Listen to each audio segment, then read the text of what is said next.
Today, I want to share with you some of the things I've seen in coaching people over the last 3 months for the International Speech Competition for the World Championship of Public Speaking. Those of us in Toastmasters know that February, March, April, May are the competition months to get through the district level, and then we go on up from there. And we just finished the district level.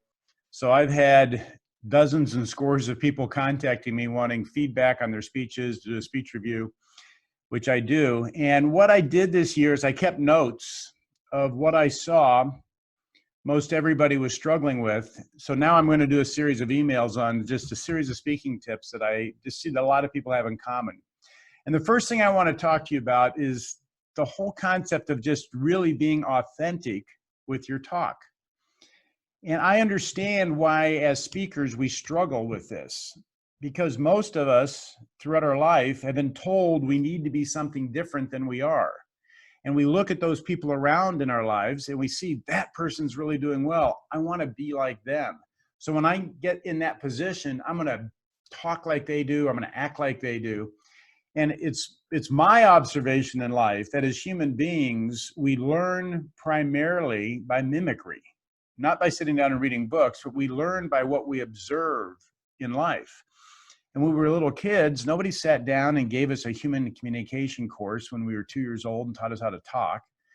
We watched our environment. We picked up the language. We also picked up behavior patterns. And so what we've done is we've looked at the big people in our lives and we said, that's what I need to be like when I get to be a big person. And what I see happen when we stand up on stage is that people will turn into somebody they're not. And quite often they try to turn into somebody who's more important, more experienced, more dynamic, more successful than they really are. And they lose the authenticity of that person talking to the audience. They are trying to become somebody else. And we all know on a personal basis, when we talk to people, that person that is in a false persona, I would say. They're trying to be somebody they're not. And they're like, oh, how are you today? Oh, it's very nice to see you today. And you never feel like you connect with the individual on a one-on-one basis. Well, the same thing happens in public speaking. And for me, the best speeches are always the most authentic speeches. The other thing that I see a lot of speakers struggle with is that they feel they have to have some big dynamic story to share, some catastrophe that they have to share to have an impact on the audience. Well, the honest truth is the little stories in life, on my observation, are the ones that most of us can relate to. The struggles or the struggles that any of us could have, the barriers and obstacles in life that any of us could face. Not the fact that I said I was wrongly incarcerated for murder and sent to jail for 30 years and finally got out because I got a law degree in prison or something, a story like that. On that. So looking to pull the authenticity out in the person, and it's a tough road, because again, I said, I went through this and so many other people I see go through this, where we discount ourselves and we don't think our story is worth anything. Well, I've got a little video to share with you that a friend of mine in my Rotary Club sent to me this week. And this is a great example of being authentic. Now, the worst audiences I've ever spoken to have been CPAs or chartered accountants, high school kids, because they get talked at all day long, and engineers. Now, if you happen to be a CPA or chartered accountant, a high school student, or an engineer, God bless you, as my grandmother would say, okay? No insult intended.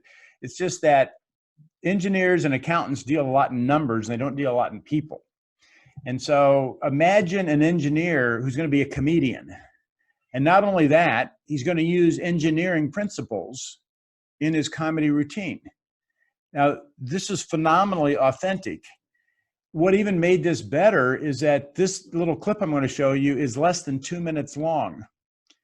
And he totally hits all these points directly. He hits the nail on the head, authentically being himself as an engineer. And I want you to watch how he plays off the audience when he hits this one point, and all these people start high-fiving themselves, and he just rolls with that, and how he interacts with the audience as that happens. So let's watch how an engineer can authentically be an engineer and have a comedy routine using engineering principles. I'm going to slide this over on my share screen now and show you this clip. Oh, shoot.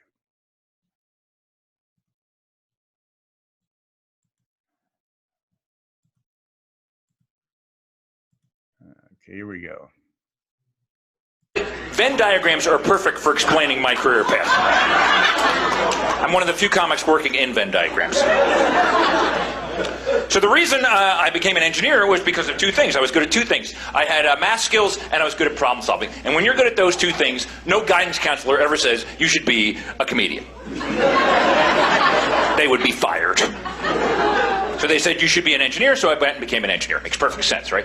Over here, if you got people skills, you're good with people, and you're good at problem solving, you're probably going to go into management, right? Makes perfect sense. Over here, if you got OCD, everything has to be exactly right. And you're good at math, you are an accountant is what you are. The accountants were high-fiving over there. I have never seen an accountant high-five. Yes, he got us right. That joke adds up perfectly. That is accountants, though. They can't solve any problems, but they can identify them. That's an accountant. An accountant will go, you got to fix this.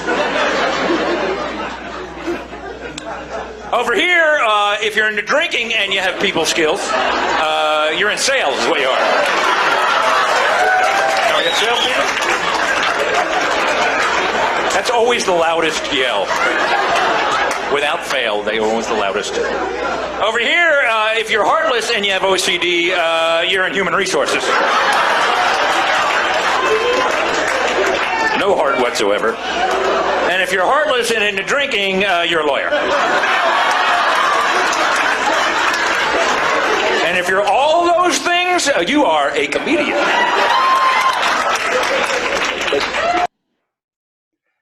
Well, there you have it. I think it's the first PowerPoint on a comedy skit I've ever seen, using engineering principles to boot. But what you got was the fact the guy's an engineer, and he uses that as in an authentic form to communicate, connect with the audience, just being himself. And each one of us, in driving to be great speakers, and this is the essence of this message, is just really look at the authentic viewpoints you have. And yeah, we don't have to have major catastrophes in our life. You know, maybe you're the third child, you're a middle child, and you do a whole thing on being a middle child with what happened. Or maybe you've worked as a barista at Starbucks, and you feel like you haven't had any success in your life. You've just been making coffee, but there's a whole thing you can do with those stories. And what this really comes down to, and anybody that's been to my seminars knows one of the fundamental things I work on is reigniting our ability to create. And being a barista at Starbucks and creating humor and seeing the oddities that happen and the different personalities and, you know, the strange drinks people order and all the different things that happen, and not receiving life as life being created for us, but as speakers, we have to be the source of the creation. And to do that, we have to tap into ourselves. So that's really my message for you today, is just practice speaking closer to your heart, closer to what you really feel, closer to who you really are. And what I experienced was, that's when I really started to connect with my audiences. If I wanted to touch their heart, I had to speak from my heart. Look for my next email.